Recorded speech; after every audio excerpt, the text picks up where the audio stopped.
Merci, Nicolas. Marc, pendant que tu t'en viens, juste mentionner, on recule de plusieurs semaines. Notre sœur Anita Pierce était là et je sais que Caroline a demandé à Marc pendant le dîner, Marc, toi, t'enseignes le lundi soir pour les hommes, ça tenterait-tu d'apporter un message le dimanche matin parce qu'on avait des nombreuses semaines à remplir avec des prédicateurs qui s'alternaient. Et Marc, tout de suite, a dit, ben oui, je suis prêt. Et on a encore vérifié dernièrement, t'es prêt? Ça te tente encore? Il dit, ben oui, moi je suis prêt. Ça fait longtemps que je suis prêt. J'ai des messages que Dieu m'a mis à cœur et va partager. C'est finalement le temps où Marc va apporter un message pour l'Assemblée. Je sais qu'il y a une annonce à faire juste avant, mais je veux juste te dire merci premièrement. Et on est tous oui, on veut t'entendre. Qu'est-ce que Dieu a pour nous ce matin?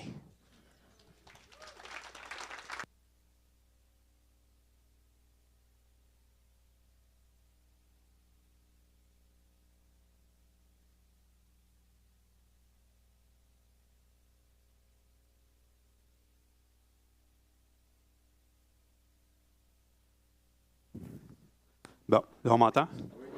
C'est ça. Juste une formation d'ingénieur, c'est un peu compliqué. Comme Jonathan a dit, une annonce concernant le centre espoir. Comme vous le savez, c'est le temps de l'année, c'est le temps des barrages routiers. Puis justement, on a un barrage routier le 6 avril, dans 2 semaines. Et je sais qu'il y en a beaucoup parmi vous. Ceux qui étaient là l'année passée, on a déjà commencé à faire les appels pour savoir si vous avez encore un intérêt pour participer cette année.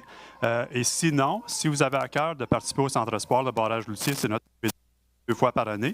Vous pouvez donner votre nom à notre frère Daniel Tessier. Daniel, si tu peux lever ta main. Il va juste là. Donc, si vous n'avez pas été contacté et vous avez à cœur de participer au barrage, simplement allez voir Daniel et donner votre nom. Et c'est ça. C'est le samedi prochain. Vous pouvez donner votre nom pour l'avant-midi, l'après-midi ou les deux. Ça, c'est toujours ouvert. Mais c'est ça, c'est vraiment une levée de fonds qu'on a besoin parce que, comme vous le savez, avec tous les nouveaux arrivants, on a en moyenne 5 à 10 familles nouvelles à chaque semaine qui viennent au Centre Espoir. C'est fou. On a presque triplé le nombre de gens qu'on sert. Mais le Seigneur est fidèle. Il pourvoit de la nourriture, mais aussi, on a besoin des fonds pour continuer. Donc, c'est notre plus grosse levée de fonds. Donc, si vous avez à cœur de participer, ça sera grandement apprécié. Et comme je dis, vous allez donner votre nom à Daniel. Donc, merci beaucoup. Ça finit mes annonces. Donc, c'est ça. Premièrement, merci beaucoup. C'est avec humilité que je suis ici aujourd'hui. Oui, comme Caroline, je me souviens, on était au restaurant avec Anita Pierce. Puis, elle m'a posé la question, Marc, est-ce que tu serais prêt à prêcher? Elle n'a même pas eu le temps de finir sa phrase, j'ai dit oui.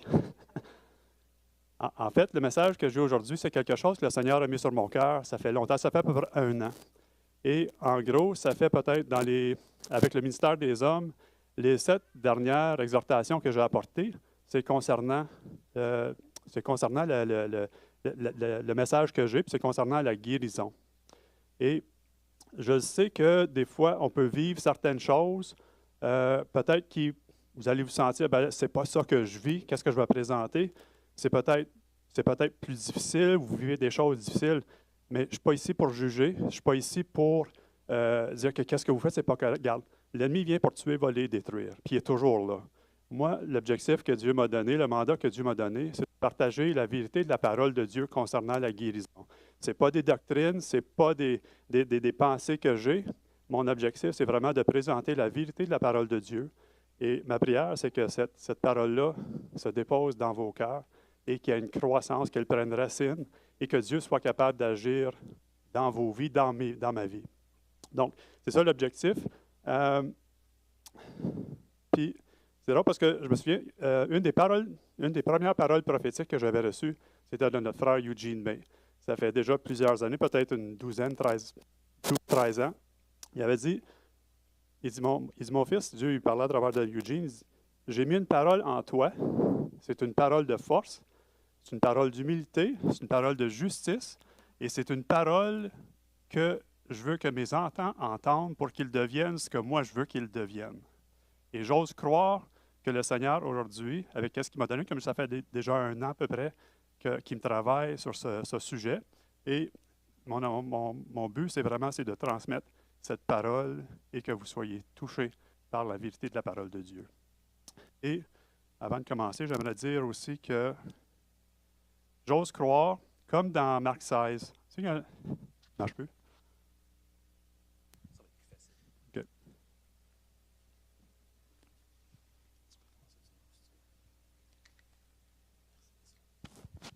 Ce journaliste, il a dit qu'il fallait que je commence du début.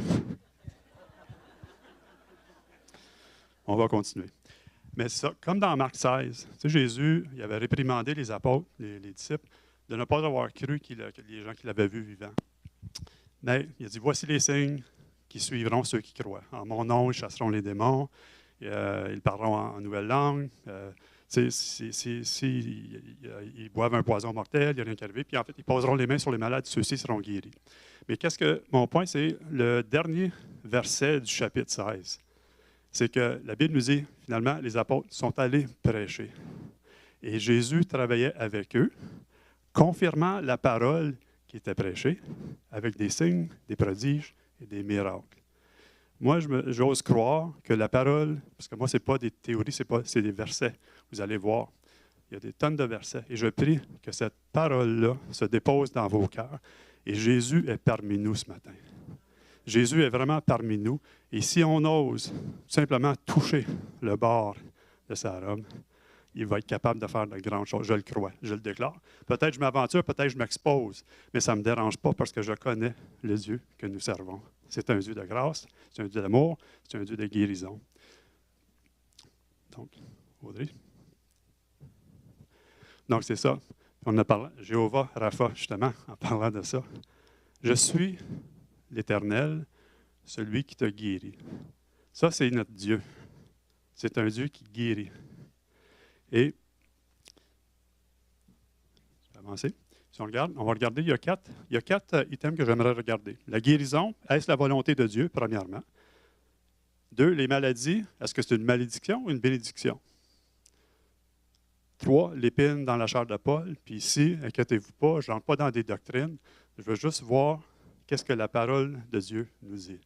Okay? Comme je dis, moi, je n'ai pas de théorie, je n'ai pas de choses. Je vous présente la vérité de la parole de Dieu et on va voir qu'est-ce qu'elle dit. Et le 4e point, Jésus n'a pas changé. Donc, allons voir dans Romains 1,16. Car je n'ai point honte de l'Évangile, c'est la puissance de Dieu pour le salut. Le salut ici, c'est sozo, le mot en grec. Puis on va aller voir qu'est-ce que ça représente, ce mot-là. De quiconque croit. Et 1 Timothée 2, 3, 4.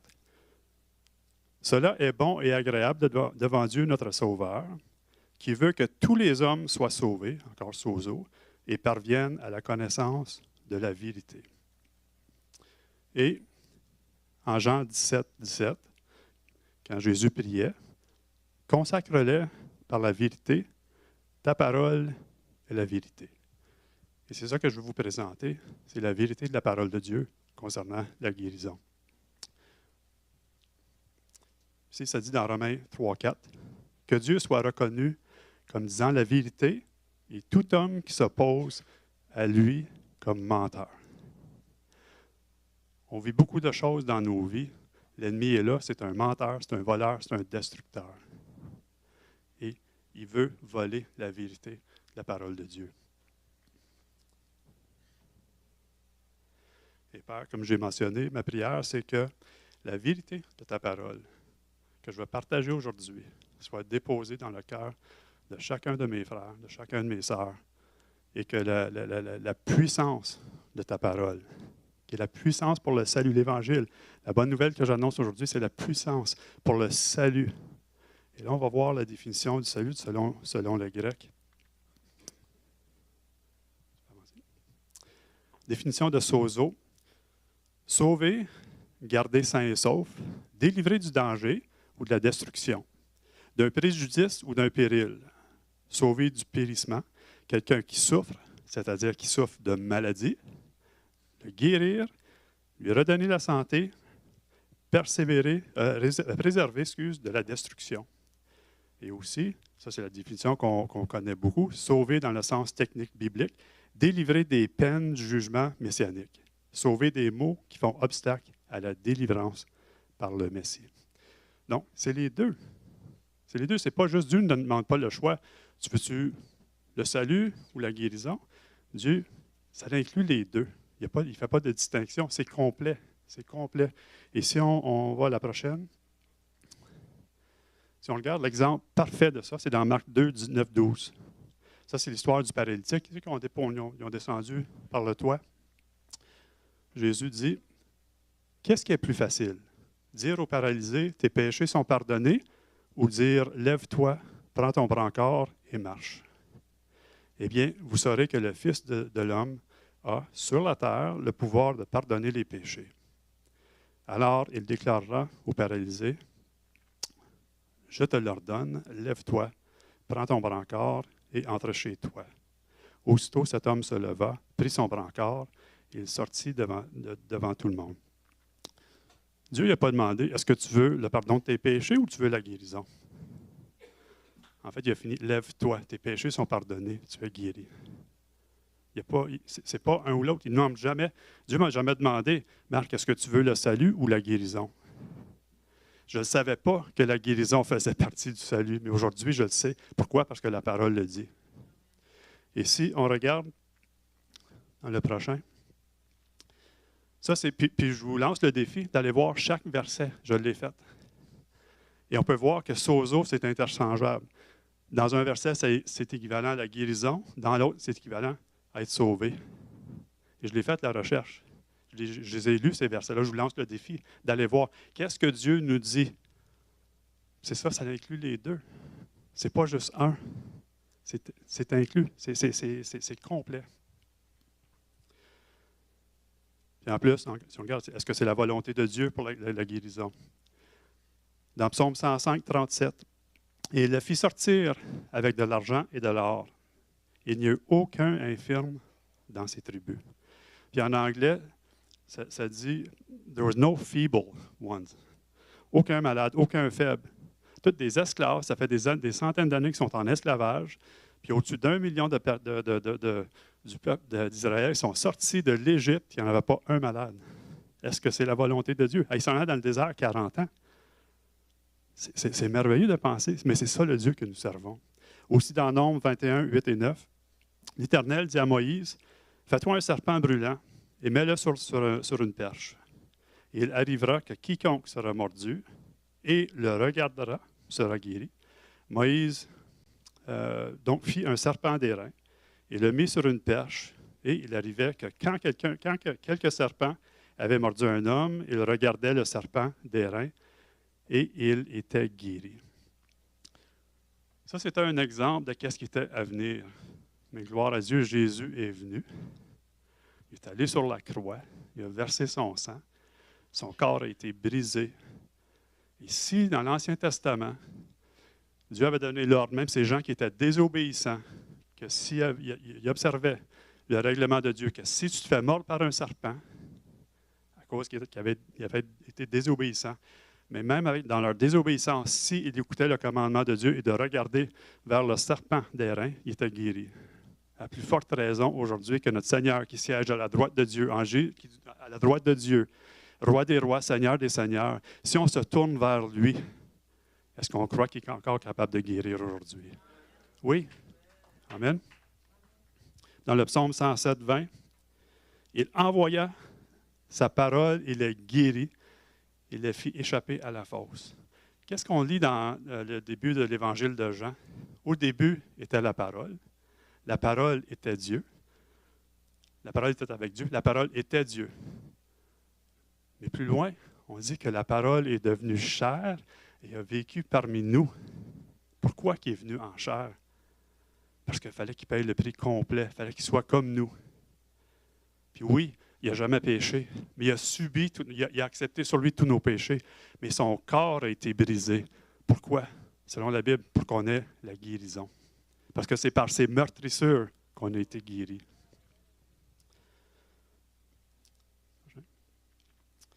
Encore, là, je vais juste partager quelques versets. Le soir, on amena auprès de Jésus plusieurs démoniaques. Il chassa les esprits par sa parole. Il guérit tous les malades, afin que s'accomplisse ce qui était annoncé par l'Isaïe, le prophète. Il a pris nos infirmités, il s'est déchargé de nos maladies. Il dit, il guérit tous les malades. Il n'y a pas de parenthèse. Moi, dans ma Bible, je n'ai pas vu de parenthèse à moins que. Il n'y en a pas. C'est toutes les maladies. Toutes les maladies. Et Jésus, qu'est-ce qu'il a fait? Il a simplement confirmé qu'est-ce que Ésaïe avait déclaré dans le passé. Jésus est venu pour accomplir, mais Dieu, il accomplit encore sa parole aujourd'hui. Ça s'applique encore aujourd'hui. C'est pas juste dans le temps de Jésus. Jésus est le même hier, aujourd'hui et pour l'éternité. Amen. 1 Pierre 2, 24. Lui qui a lui-même porté nos péchés dans son corps à la croix, afin que, libérés du péché, nous vivions pour la justice. C'est par ces blessures que vous avez été guéris. Jésus l'a accompli il y a 2000 ans. Moi, mon salut, il était disponible à ma naissance. Mais malheureusement, ça m'a pris 37 ans avant de le reconnaître et de me tourner vers lui. Mais le salut était là à ma naissance. Ce n'est pas Dieu qui attendait, c'est moi qui refusais. C'est la même chose pour la guérison. Dieu, il attend. Jésus, il a payé le prix il y a 2000 ans. Il n'y a rien d'autre à faire. Il dit, qu'est-ce que tu veux que je fasse? Par les blessures de Jésus, tu as été guéri. Reçois-le comme il faut que je reçoive le salut par la foi. Il faut que je reçoive la guérison par la foi. Il n'y a pas d'autre façon. Dieu, c'est impossible de plaire à Dieu sans la foi. Et quand Dieu me dit, j'ai été guéri, peu importe ce que je ressens, peu importe ce que je vois, ça ne change pas la parole de Dieu. Oui, on a de la difficulté. Oui, parfois c'est difficile. Je ne le comprends pas tout. On a tous prié pour des gens qu'on a perdus. Ça ne veut pas dire que la parole de Dieu est moins puissante. Ça ne veut pas dire que Jésus n'est pas le même qu'il était quand il marchait sur la terre. Il y a plein de choses que je ne comprends pas, mais Dieu est fidèle. Dieu est fidèle. Et même dans ma détresse, si je me tourne vers lui, j'ose croire qu'il va être capable de faire quelque chose. Dieu, ce n'est pas un magicien, mais il répond à la foi. Il répond à la foi en ce que lui a dit. Et c'est ça le message qui est important. Et dans 1 Corinthiens 6, 20, « Car vous avez été rachetés à un grand prix. » Ça, je l'aime beaucoup. « Glorifiez donc Dieu dans votre corps et dans votre esprit qui appartiennent à Dieu. » On a l'obligation de glorifier Dieu dans notre corps. Oui, on est sauvé. Oui, on est béni. L'enfer, c'est plus une préoccupation pour nous, mais plus important que ça. Moi, je veux glorifier mon Père dans mon corps. Est-ce que je l'ai toujours fait? Non. Est-ce que c'est facile? Non. Mais mon objectif, c'est de glorifier Dieu dans mon corps et dans mon esprit. Oui, c'est ça mon objectif. Nous devons vraiment fixer notre regard sur Jésus. Seigneur, moi, je veux que tu sois glorifié dans ma vie. Et quand on comprend que c'est sa volonté de marcher dans la guérison, c'est là qu'on peut le glorifier. Prochain point, la maladie. Malédiction ou bénédiction? Alors, on va où ça a commencé. Dans Genèse 2, 16 et 17. « L'Éternel donna cet ordre à l'homme. Tu pourras manger de tous les arbres du jardin, mais tu ne mangeras pas de l'arbre de la connaissance du bien et du mal, car le jour où tu en mangeras, tu mourras. » Et dans Romains 6, 23, on voit « Car le salaire du péché, c'est la mort. Mais le don gratuit de Dieu, c'est la vie éternelle en Jésus-Christ notre Seigneur. » Donc, on voit dans Romains 6, si vous lisez le chapitre au complet, on voit qu'on n'est plus esclave du péché. On voit que nous sommes morts au péché. Ça, c'est tout dans le Romains 6, si on le lit. Que le péché n'a plus de domination sur nous. Le péché n'est plus notre maître et nous sommes affranchis du péché. Est-ce que j'ai encore la capacité de manquer le bateau? Oui, ça m'arrive à chaque jour. Mais ça ne veut pas dire que le prix que Jésus a payé, il a vu mon cœur, il a vu que je me suis repenti, il a vu que j'ai accepté son salut et que j'ai accepté son pardon. Donc, moi, je crois qu'à ses yeux, je ne suis plus pécheur. Ça, oui, mon corps a la capacité, mais c'est pour ça qu'il m'a donné un Jean 1,9. Il nous a donné la capacité que quand on pêche, si on confesse nos péchés, Dieu est fidèle et juste de nous pardonner nos péchés, de le purifier de toute iniquité. Ce qui fait en sorte qu'on demeure dans sa position. On demeure à sa droite en Jésus-Christ. Donc, on voit, le jour que tu vas manger de ce fruit, tu vas mourir. Puis on sait la minute qu'ils ont pris la pomme, ils ne sont pas morts physiquement. En fait, il fallait qu'ils apprennent à mourir. Ils connaissaient juste la vie. Ça a pris 900 ans avant de mourir. Mais le salaire du péché, c'est la mort. Il y a une conséquence à ça. Ensuite, le prochain. Genèse 3, 3, 4. Mais celui qui est au milieu du jardin de Dieu, Dieu a dit de ne pas manger de son fruit et de ne pas y toucher, sinon nous mourrons. Et c'est là que ça a commencé. Alors le serpent dit à la femme, « non, c'est pas vrai ça. Tu ne mourras pas. » Puis, ça a l'air bon, ça va me donner la sagesse, ça va être bon à manger. On a oublié ce que Dieu a dit, puis là on concentre sur qu'est-ce que l'ennemi nous présente. Puis on peut justifier. Mais c'est ça qui est arrivé. Et on sait qu'est-ce qui est arrivé. Ils ont mangé du fruit et on est ici aujourd'hui. Puis on subit les conséquences. Et est-ce que le diable est différent aujourd'hui? Dans n'importe quoi. On parle de la guérison, mais dans n'importe quel domaine. C'est quoi son objectif? C'est pas vrai ce que Dieu a dit. Non, regarde qu'est-ce que tu as vécu. Non, regarde qu'est-ce qu'on t'a dit. Regarde qu'est-ce qu'on t'a fait. Dieu, il n'acceptera pas ça. Dieu, non, regarde, il ne t'aime pas. Tu n'es pas digne. Non, regarde, tu n'es pas fiable. Mais c'est un menteur. C'est un menteur, tout simplement. Mais il faut le croire. Et si on regarde dans Deutéronome 28, à partir de 15 à 61, 45 versets, c'est ça, on va voir. J'en ai juste pris qu'est-ce qui rapporte à la malédiction. Si on regarde de 1 à 15, Deutéronome 28, 1 à 15, 1 à 14, on parle de toute la bénédiction, celui qui est obéissant à la parole de Dieu. Mais j'ai juste pris quelques éléments des versets 15 jusqu'à 61. Si tu n'obéis pas à l'Éternel, on voit la désobéissance. C'est quoi l'effet de désobéissance? Regarde, quelques-uns. C'est la peste, les maladies, fièvre, inflammation, ulcères, hémorroïdes de Galles, des pustules incurables. Je ne sais pas c'est quoi, mais je ne pense pas que j'en voudrais. Des plaies grandes de longue durée. Et même Dieu, il est tellement bon, il a fini avec le verset 61, qui dit que toutes sortes de maladies et de plaies qui ne sont point mentionnées dans le livre de la loi, ça fait partie de la malédiction. Donc, dans ce temps-là, on a des maladies aujourd'hui qu'ils ne connaissaient pas dans ce temps-là, mais ça fait toute partie de la malédiction. Ce n'est pas quelque chose de nouveau. Dieu l'a même dit, il s'est occupé de tout. N'importe quoi qu'on peut déclarer comme une maladie, ça fait partie de la malédiction. Posez-vous pas la question. C'est une maladie, ça vient de l'ennemi, c'est une conséquence du péché. Mais gloire à Dieu, Dieu est capable de restaurer ce que l'ennemi a essayé de voler. Amen.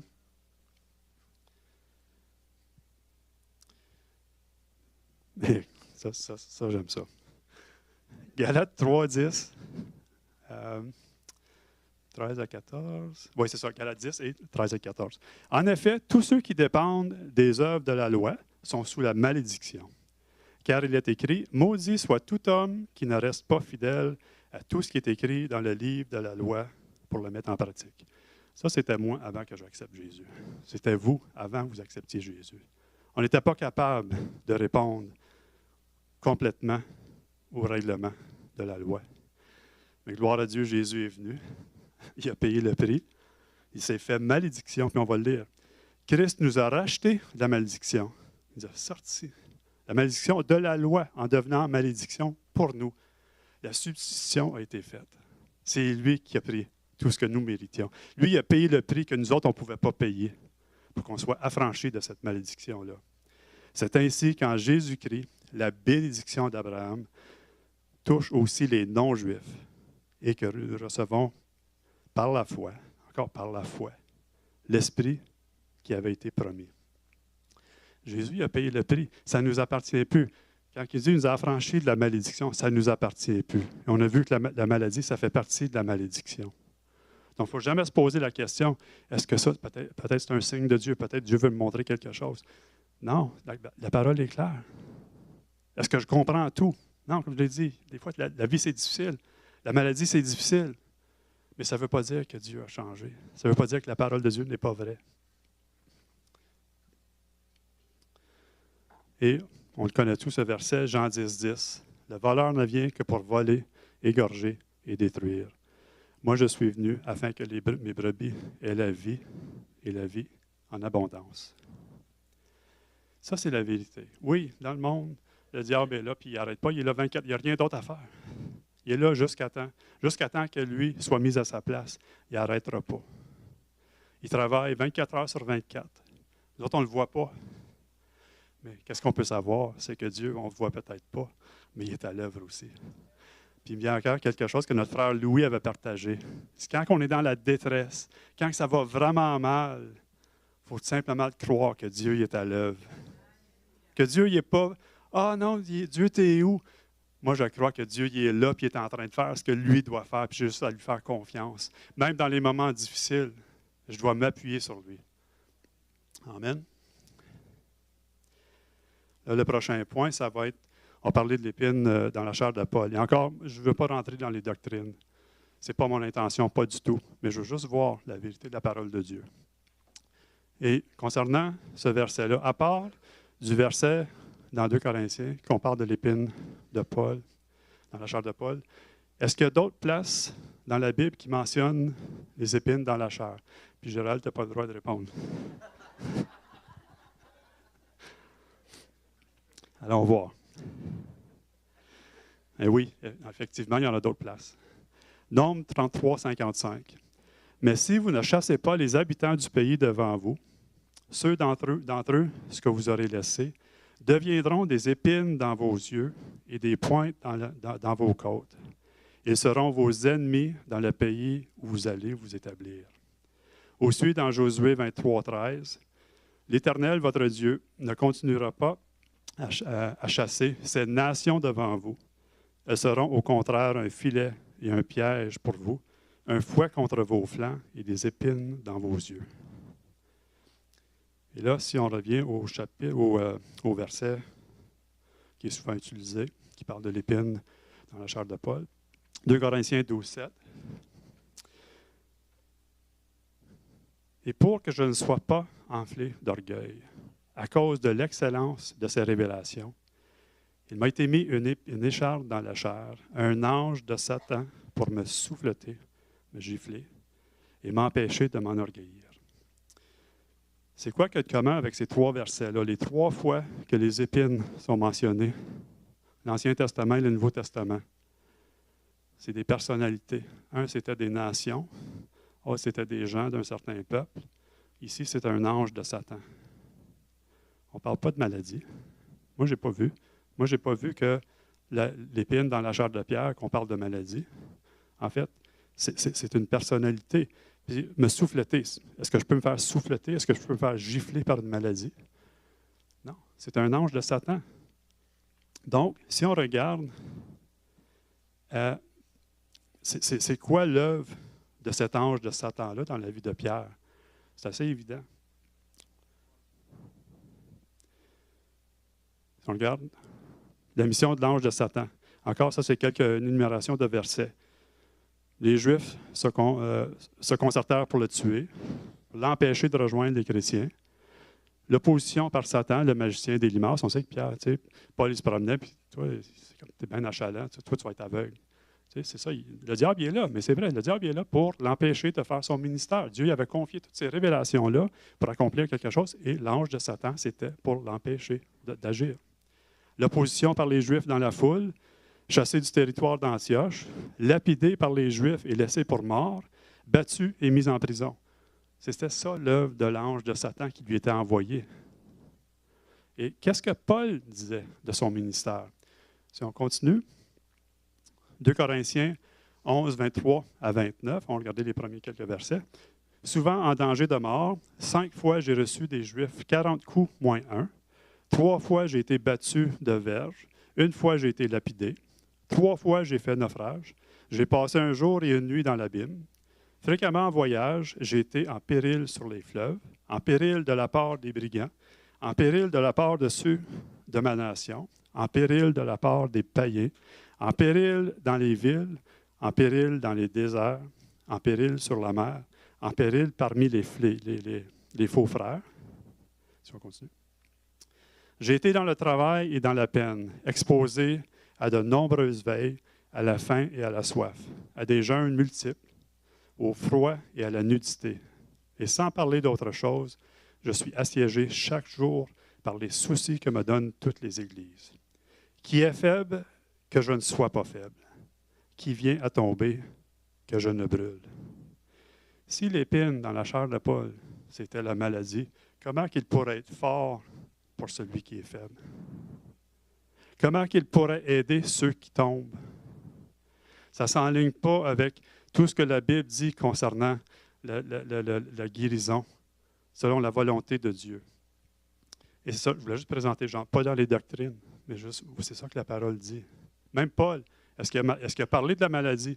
Dans toutes les choses qui ont essayé d'empêcher son ministère, est-ce qu'il a mentionné la maladie une fois? Pas une. Pas une. Non, c'était l'ange de Satan qui était là pour l'empêcher de faire. Mais cet ange-là de Satan, il est là pour nous empêcher de faire la volonté de Dieu. Il est là pour nous empêcher de recevoir ce que Dieu a déjà payé pour nous. Amen. Et si on regarde dans Acte 28, 3, on connaît après le naufrage, ils se sont retrouvés sur l'île de Malte. Paul était en train de mettre une bûche de bois.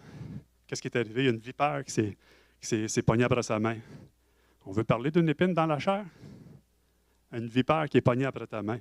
Mais même ça, ce n'était pas assez. Qu'est-ce qu'il a fait? Il l'a juste secoué. Mais qu'est-ce qui est arrivé après? Toute l'île a été guérie. Dieu a été glorifié parce que Paul savait qui il était. Paul savait que si j'ingère n'importe quel poison mortel, ça ne me fera pas de tort. Il le savait, ça. Il ne s'est pas posé la question, « Oh non, qu'est-ce que je vais faire, Seigneur? » Il l'a secoué, puis il a guéri les gens qui étaient autour de lui, parce qu'il savait qui était en lui et qui il était en lui. Amen. Puis là, si on continue, Jésus n'a pas changé. Et on le voit, on le connaît tous, Hébreux 13, 8. Jésus est le même hier, aujourd'hui et pour l'éternité. Il ne changera jamais. Il n'a jamais changé, puis il ne changera jamais. Dans 1 Jean 3, 8, pourquoi que Jésus est apparu? Le Fils de Dieu a paru afin de détruire les œuvres du diable. Si on regarde dans Acte 10, 38, c'est confirmé. Vous savez comment Dieu a oint du Saint-Esprit et de force Jésus de Nazareth, qui allait de lieu en lieu faisant du bien et guérissant tous ceux qui était sous l'empire du diable, car Dieu était avec lui. Mais Dieu, Jésus, il se promène encore de lieu en lieu. Pas en personne, mais à travers nous. Regarde, l'Esprit de Dieu qui a ressuscité Jésus d'entre les morts habite en vous. C'est vrai ça, frères et sœurs. La puissance de Dieu habite en nous. Nous sommes des ambassadeurs comme si Dieu agissait à travers nous. Nous sommes la justice de Dieu en Jésus-Christ. Pas à cause de qui je suis, mais à cause de qui il est. Pas à cause de ce que moi j'ai fait, mais à cause de ce que lui a accompli. Mais je le crois, ça. Et quand Jésus a dit, approchez-vous des autres, allez prêcher, puis dites, le royaume de Dieu est près de vous. C'est vrai, je sais que le royaume de Dieu est en moi. Et j'ai l'obligation de le dire aux autres que le royaume de Dieu est en moi. Est-ce que j'ai peur d'en parler? Oui, des fois j'ai peur. Mais ça ne change pas le fait qu'il vit en moi, que le royaume de Dieu vit en moi. Je peux avancer. Là, je vais juste présenter des versets. Voici ce que la Bible dit concernant la guérison. Jésus parcourait toute la Galilée, enseignant dans les synagogues, prêchant la bonne nouvelle du royaume et guérissant toute maladie et toute infirmité parmi les peuples. Encore pas de parenthèse, à moins que. Sa renommée se répandit dans toute la Syrie. Et on lui amenait tous ceux qui souffraient de maladies et de douleurs de divers genres, des démoniaques, des lunatiques, des paralytiques, et il les guérissait. C'est simple. Il n'y a pas d'interprétation. Les gens étaient guéris. Matthieu 9, 35, 36. Jésus parcourait toutes les villes et les villages, enseignant dans les synagogues, prêchant la bonne nouvelle du royaume et guérissant toute maladie et toute infirmité. Voyant la foule, il fut ému de compassion pour elle. Pourquoi? Parce qu'elle était languissante et abattue, comme des brebis qui n'ont point de berger. Frères et sœurs, nous avons un berger.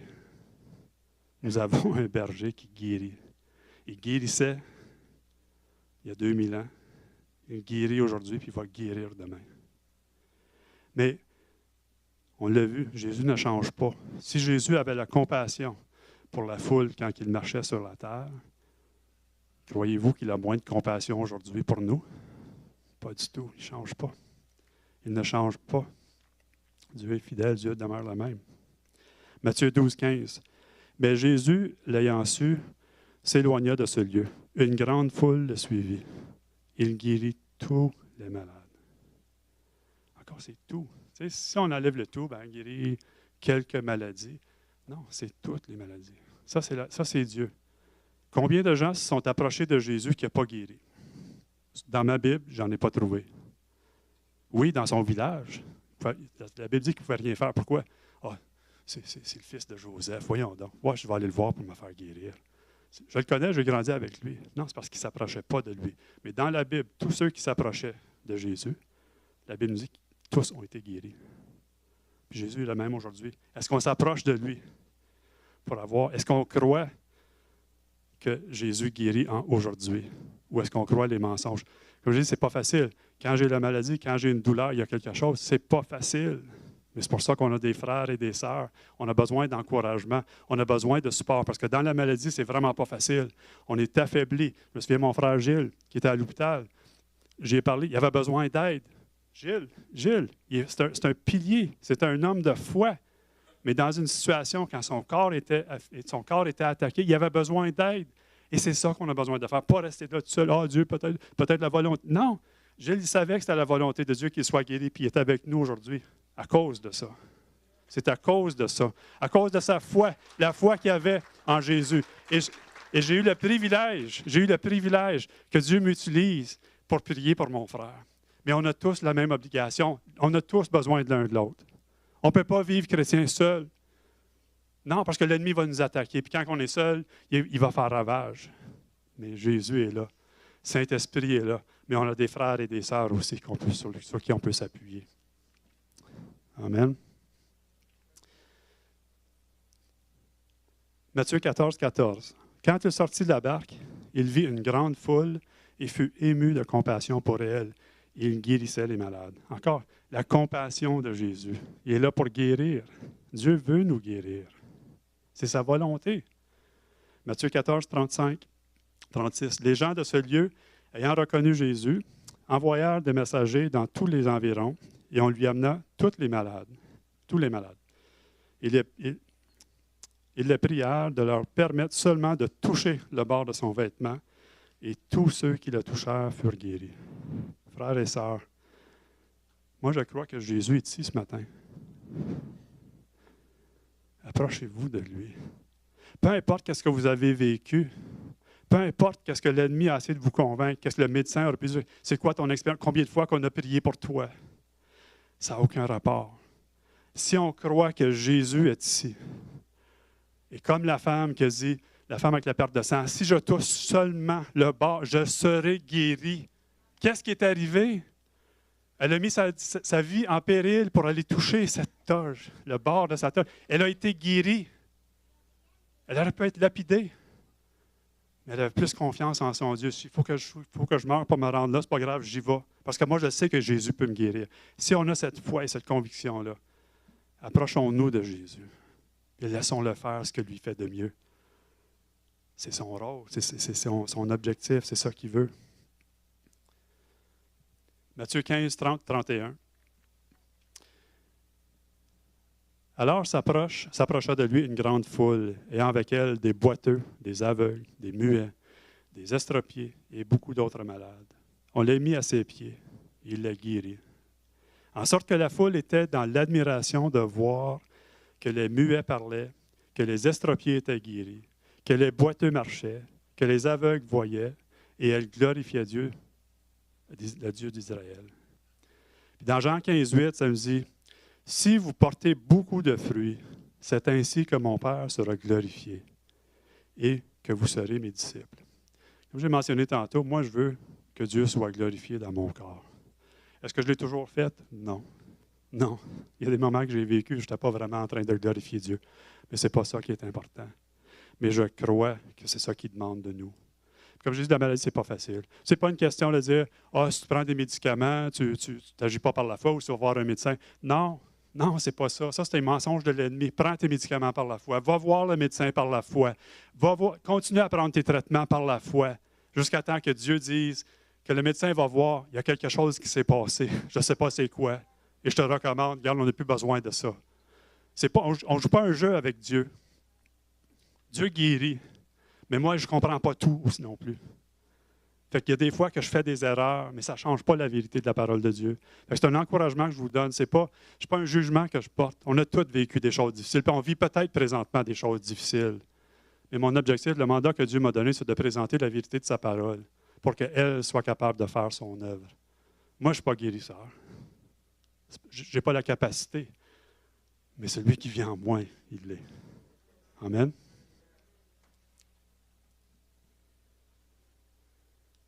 Puis on va finir un petit dernier verset qui montre que Jésus n'a pas changé. Il descendit avec eux et s'arrêta sur un plateau où se trouvait une foule de ses disciples. Et une multitude de personnes de toute la Judée, de Jérusalem et de la contrée maritime de Tyr et de Sidon. Ils étaient venus pour l'entendre et pour être guéris de leur maladie. Ceux qui étaient tourmentés par des esprits impurs étaient guéris. Toute la foule cherchait à le toucher, parce qu'une force sortait de lui et les guérissait tous. Cette même force sort de Jésus maintenant. Il n'a pas arrêté. Cette force-là est disponible, ça nous appartient. Et permettez de faire un témoignage. Quand j'étais jeune chrétien, peut-être un an et demi après,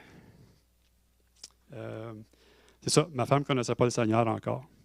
Mais elle est allée voir son dermatologue, puis il y avait des signes, des rougeurs autour des ongles. Puis son dermatologue dit, je ne suis pas certain, j'aimerais ça peut-être te référer à un spécialiste, un rhumatologue. On dit OK. Donc, il est allé voir le spécialiste, fait un examen, pris des tests et tout. Et je me souviens le jour qu'on avait les résultats. Je suis allé avec mon épouse, puis je ne l'oublierai jamais. J'étais assis là, puis elle dit, Madame Boucher, j'ai une mauvaise nouvelle pour vous. Vous avez une maladie, je ne me souviens même pas c'est quoi le nom, c'est pas important, c'est tout un nom, c'est un nom qui est sous le nom de Jésus, quand même. Elle dit, désolé, mais tu as une maladie, la seule chose qui t'attend, tu vas avoir une faiblesse dans les bras et dans les jambes, tu vas avoir de la douleur, puis la seule chose qui t'attend, c'est une chaise roulante. Là, j'ai un enfant de 5 ans et un enfant de 7 ans, puis une femme, que moi, dans ma tête, je vois ça, ma femme, elle va être dans une chaise roulante. Moi, mon futur, il est parti. J'ai plus de futur, là. Je dis, Seigneur. C'est drôle, ma femme me pose la question, elle dit, Marc, cette chose-là que tu crois, est-ce que c'est vrai? Puis honnêtement, je vais être franc avec vous. Daniel, je ne le sais pas, mais allons voir. Ma femme a donné sa vie au Seigneur. Elle a passé du temps dans la parole. Puis même, tu sais comment le diable vient pour empêcher? Elle lisait la Bible, puis physiquement, elle avait le goût de vomir chaque fois qu'elle ouvrait sa Bible. Mais elle a persévéré. Elle a persévéré. On a lu des versets ensemble. On a prié ensemble. On a impliqué nos fils. Puis à chaque fois, pour une période de 2 ans, chaque fois qu'elle allait voir le médecin, moi, je m'en vais, peu importe ce qu'elle va me dire. Moi, je crois que par les blessures de Jésus, je suis guéri. Est-ce que c'était facile? Non. On a eu des moments difficiles. Je me souviens encore. Je ne vous souhaite pas de passer ça. Mais on a tenu ferme sur la parole de Dieu. Moi, je croyais que ce que la parole de Dieu disait, c'était vrai. Puis après 2 ans, la dernière fois qu'elle est allée voir le médecin il a dit, je ne comprends pas. Puis en plus, c'était tellement un cas idéal qu'elle a fait rentrer plein d'étudiants, prendre des photos et tout. C'est comme, on en a un, là. Tu sais, we got a live one. Tu sais? C'était comme le cas idéal. Mais 2 ans après, elle dit, je ne comprends pas. Elle dit, il y a une force en toi. Tout paraît être là, mais tu n'as aucun symptôme, tu n'as aucun. Et aujourd'hui, ma femme est plus forte qu'elle ne l'a jamais été. Et qu'est-ce qui est important? Qu'est-ce qui est important là? Est-ce que ça a fini une fois qu'on est allé chez le médecin? Non. Peut-être même une demi-heure après, peut-être une petite douleur qui vient. Ah, c'est revenu. Le combat est toujours là. Mais on a tenu ferme. Elle dit, non, toi, tu vas-t'en, tu sors. Comme je dis souvent, Patrick, je vais faire rire Patrick, là. Ferme ta gueule, puis va-t'en. Mais j'y parle comme ça. Parce que je le crois, puis je sais qu'il doit obéir au nom de Jésus, qu'il doit se soumettre au nom de Jésus. Je le vis. Ce n'est pas une théorie, je le vis. Puis il se met à genoux parce que je le sais que plus puissant est lui qui est en moi que lui qui est dans le monde. Puis il doit se genouiller. Il doit se soumettre. Chaque genou doit fléchir. Et ma femme, c'est un exemple de persévérance. Je n'ai jamais vu une femme aussi persévérante que ça. C'est un encouragement. Je remercie Seigneur de m'avoir béni avec cette épouse-là. Mais ce n'est pas facile. La marche pour la guérison, c'était une des choses les plus difficiles que j'ai eues à vivre dans toute ma vie chrétienne. Chaque fois que je me suis tenu ferme sur la parole de Dieu, l'ennemi vient et il met la pression, puis il tourne, puis il tourne, puis il tourne. Il est cruel. Mais chaque fois que j'ai tenu ferme, je dis, toi, peu importe ce que tu me dis, moi j'ai confiance en mon Dieu. Dieu va vaincre. Nous sommes vainqueurs en Jésus-Christ. Nous siégeons présentement à la droite de Dieu en Jésus-Christ. Oui, je vis dans un corps, oui, je vis des difficultés, mais si je concentre sur ma position, sur l'œuvre que Jésus a fait à la croix, je vais être capable de vivre des choses que le diable dit, ce n'est pas possible. Amen. Et en terminant, si vous permettez, mercredi, je suis en train de me préparer, je suis en train de lire, puis on a une série mon épouse et moi, on a beaucoup de listes de versets concernant la guérison. Ça fait des années que je fais ça, que je m'imbibe de la parole de Dieu concernant la guérison. Fait que pour moi, c'est quelque chose de naturel.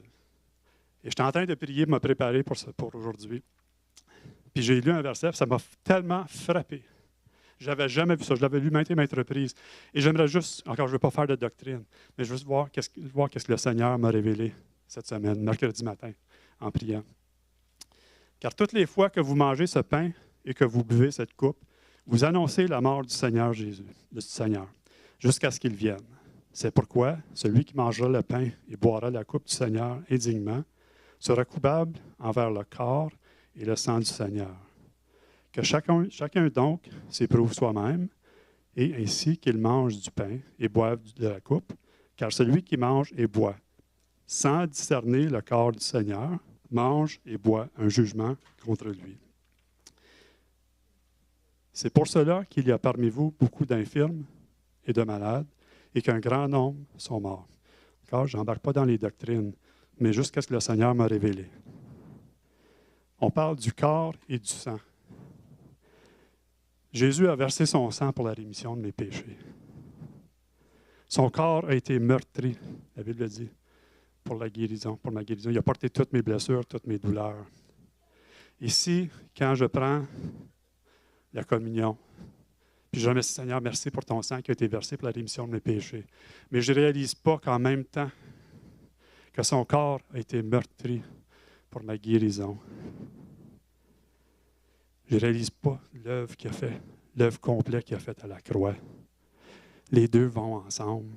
Jésus, la Bible nous dit dans Isaïe qu'il était tellement magané qu'il n'était même pas reconnaissable comme un homme. On lui a arraché la barbe. On lui a arraché des morceaux de peau. Il n'était même pas reconnaissable. Honorons ce que Jésus a fait à la croix. C'est complet. Oui, il a payé pour mes péchés, mais oui, il a aussi porté dans son corps ce que nous, on n'est pas obligé de vivre. Il a payé le prix. Il a porté, dans Matthieu 8,16, il a porté toutes nos maladies, toutes nos infirmités. Il l'a fait à notre place, qu'on ne soit pas obligé. Oui, on le vit, mais quand on se tourne vers lui, il peut nous montrer de grandes et merveilleuses choses qu'on ne connaît pas. Et on peut marcher dans la victoire. Approfondez-vous dans la parole de Dieu. Passez du temps dans la parole de Dieu concernant la guérison. Moi, mon épouse, on a des livres. Ma femme a traduit des livres, je ne sais pas combien de livres, mais on a passé du temps, puis on le vit. Mais est-ce que ça veut dire que tout va bien? Non, ça fait des années que mon épouse a pris pour son dos. Depuis que je la connais, elle a des problèmes de disque. Mais à chaque matin, on déclare la même affaire. On déclare, Seigneur, par tes blessures, Daniel est guéri, puis on te remercie pour le nouveau dos. Moi, basé sur qu'est-ce que je vis, ça ne veut pas dire que la parole de Dieu, que Jésus a changé. Je crois que Dieu, on est peut-être à un jour de la victoire, mais on ne lâche jamais. Il faut être persévérant, puis là, ce n'est pas facile. Fait que, merci frères et sœurs, c'est ça que Dieu avait déposé sur mon cœur. Et si vous avez besoin de guérison, ou même quelqu'un, peut-être qui ne connaît pas le Seigneur, ça peut être un 2 pour 1 aujourd'hui. Non seulement qu'il peut vous sauver, mais il peut vous guérir aussi. Ou si vous avez des problèmes physiques, je demanderai d'avancer. Ça va nous faire plaisir de prier pour vous. Si vous avez reçu quelque chose, vous avez eu une révélation, venez chercher ce que Jésus en réserve pour vous. Soyez pas gênés, approchez-vous et laissons voir laissons Dieu démontrer son amour qu'il a envers nous. C'est simple ça. Je n'ai pas la capacité de guérir, mais lui, il l'a déjà fait, puis ça nous appartient. Que ce soit physique, que ce soit mental, que ce soit n'importe quoi. Il y a des lunatiques, des paralytiques, peu importe, il n'y a rien. Il n'y a pas d'épreuve pour Dieu. Il a même ressuscité des morts. Mais j'ose croire que si on s'approche, que Dieu répond à la foi. Et si vous venez toucher le bord de la robe de Jésus, il y a quelque chose qui va se passer. Il y a une puissance qui va sortir de lui. Amen. Fait que ça, si on peut demander l'équipe de louange de monter, s'il vous plaît.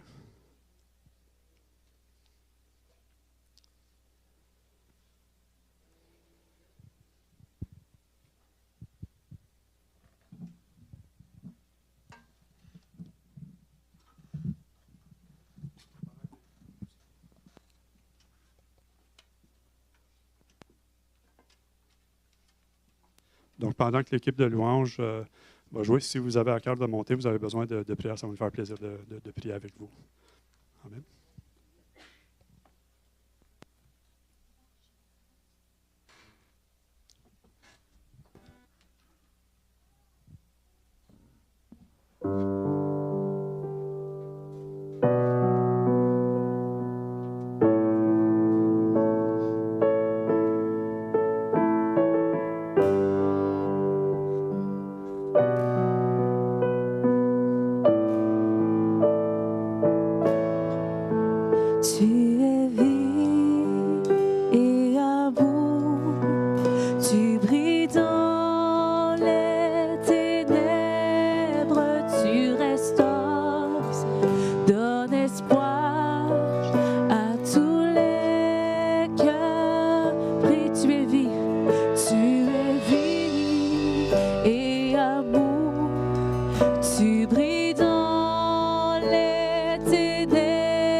Donne espoir à tous les cœurs.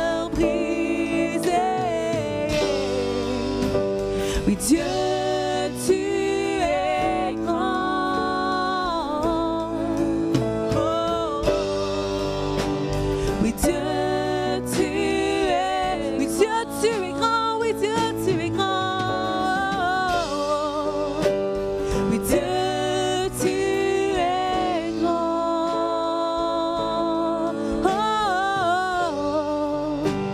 Oui, Dieu, tu es grand.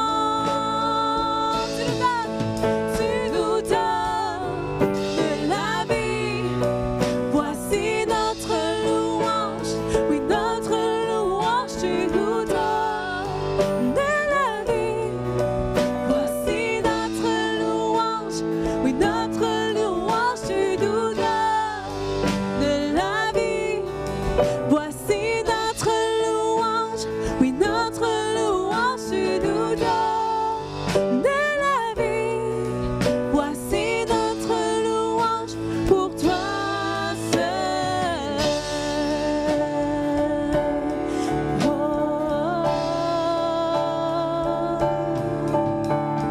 Dieu, tu es grand. Et toute la terre louera ton nom. Et nos cœurs s'écrient, nous chanterons que Dieu, tu es grand. Et toute la terre louera ton nom. Et nos cœurs s'écrient, tous chanteront que Dieu, tu es grand. Toute la terre, et toute la terre louera ton nom. Nos cœurs s'écrient, tous chanteront. Dieu, tu es grand. Tu nous donnes la vie. Tu nous donnes de la vie. Voici notre louange. Oui, notre louange, tu nous donnes de la vie. Voici notre louange. Oui, notre louange, tu nous donnes de la vie. Voici notre louange. Et notre louange, tu nous donnes de la vie. Voici notre louange pour toi seul. Oui, Dieu, tu es grand. Tu es grand. Oh, oh, oh. Dieu, tu es grand. Oh, oh, oh. Oui, Dieu, tu es grand. Encore une fois, Dieu, tu es grand. Oui, Dieu, tu es grand. Proclamons-le que Dieu est grand. Oh, oh, oh. Dieu, tu es grand. Que ceux qui sont passifs derrière, qui ne sont pas en train de prier pour ceux qui sont en avant ou qui attendent une guérison, je vous encourage à prier derrière. Ne pas rester passif. Ne pas rester passif. Il y a des gens qui sont venus en avant pour une guérison et Marc nous a dit par la parole qu'il fallait continuer et persévérer. De ne pas rester passif. Priez pour ceux qui se sont avancés. Priez pour ceux qui sont retournés à leur place. Priez pour ceux qui sont déjà en avant en ce moment. Je sais qu'il est tard, je suis désolée, mais c'est ça qui arrive. On va continuer encore un tout petit peu. Dieu, tu es grand.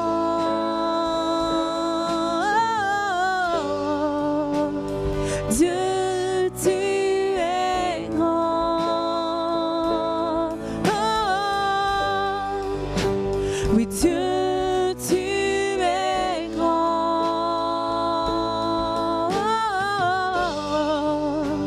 Oui, Dieu, tu es grand.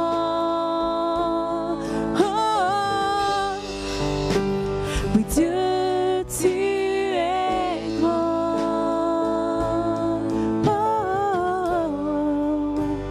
Oui, Dieu, tu es grand.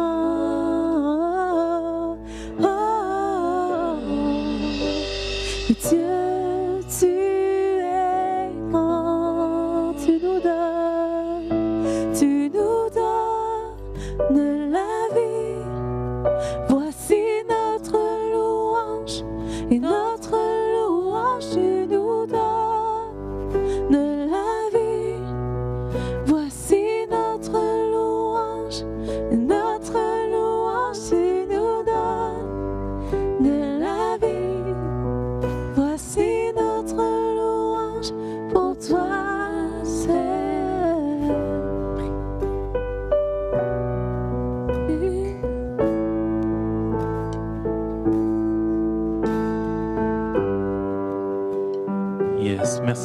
cette soirée, pour ce matin, cette réunion formidable.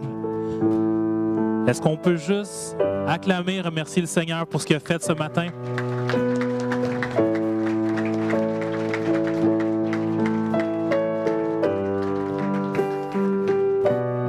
Je veux juste vous encourager cette semaine. Restez en prière, restez en préparation pour la grande fin de semaine de Pâques qu'on va avoir la semaine prochaine. On va essayer de faire réparer la porte d'entrée. Arrivez tôt la semaine prochaine pour avoir des places. Je vous souhaite les plus grandes bénédictions pour que Dieu vous donne cette semaine. Soyez bénis.